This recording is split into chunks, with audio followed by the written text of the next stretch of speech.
Il y a un point de débat sur les évolutions anthropologiques auxquelles nous sommes confrontés. Jean Domin qui a fait une petite allusion tout à l'heure.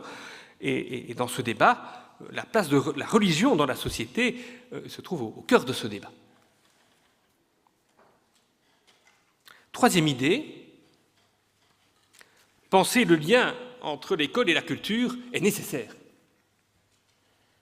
Pour faire court, une série de comportements, d'attitudes, de valeurs, qui sont le propre de la culture scolaire, entrent en tension avec la culture d'aujourd'hui, qui est de plus en plus dominée, je l'ai dit, par le consumérisme. La culture de la consommation, c'est la culture du zapping, de l'excitation permanente, de la recherche de résultats et de profits immédiats. À l'école, par contre, il s'agit de prendre le temps nécessaire à la concentration, à la maturation des apprentissages.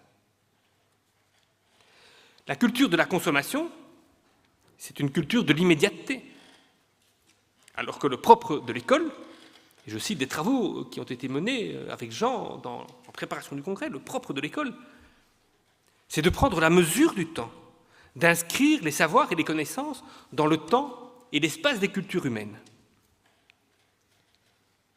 Dans la culture de la consommation, tout se vaut. Tout est bon à prendre à condition que cela se vende. À l'heure où les savoirs semblent accessibles à tous par la magie de l'Internet, on assiste à une sorte d'aplatissement des savoirs. Mais le propre de l'école, et de nouveau Jean l'a redit ce matin, le propre de l'école, c'est au contraire de hiérarchiser les savoirs, de les sélectionner, et notamment de privilégier, avant toute autre compétence, c'est notamment la thèse de Marcel Gauchet, de privilégier avant toute autre compétence une vraie maîtrise de la lecture, de l'écriture et du calcul. Dans la culture de la consommation, l'être est volontiers instrumentalisé comme source de profit. La culture de l'école, adossée à l'humanisme, vise quant à elle à éduquer des personnalités capables d'interagir avec les autres sans les instrumentaliser. Il lui revient, à l'école, de proposer des références pour permettre à l'élève ou à l'étudiant de se tenir debout et de devenir pleinement homme ou femme. Face à la culture dominante, la culture proprement scolaire apparaît aujourd'hui, comme à d'autres époques et dans d'autres contextes. Jean l'a aussi dit ce matin, la culture proprement scolaire apparaît aujourd'hui presque comme une contre-culture, indispensable pour faire école, mais aussi, et c'est le grand paradoxe, pour faire société. Dans ce contexte, je n'ai pas pu assister à l'ensemble des ateliers, mais j'ai entendu Marc Bourdoux. Dans ce contexte, comme Marc Bourdoux l'a montré dans son intervention en atelier, les cultures d'école sont précieuses. Les traditions éducatives sont des ressources pertinentes, non pas parce qu'elles apporteraient des réponses à toutes les questions, mais parce qu'elles offrent des points de repère et nous aident à réfléchir aux problèmes de notre temps.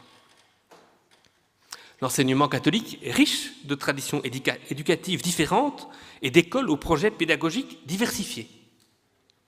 Ce sont des ressources qui peuvent être mobilisées pour faire vivre une école humaniste, à rebours de la tentation, parfois bien présente, de favoriser une sorte de standardisation ou d'uniformisation des écoles, notamment par la voie réglementaire. Il y a enfin un enjeu du côté de la culture elle-même. La culture n'est en aucune manière en donnée. Elle se découvre, elle se transmet. Comme les civilisations, les cultures sont fragiles, elles peuvent même disparaître. L'enjeu est donc de taille.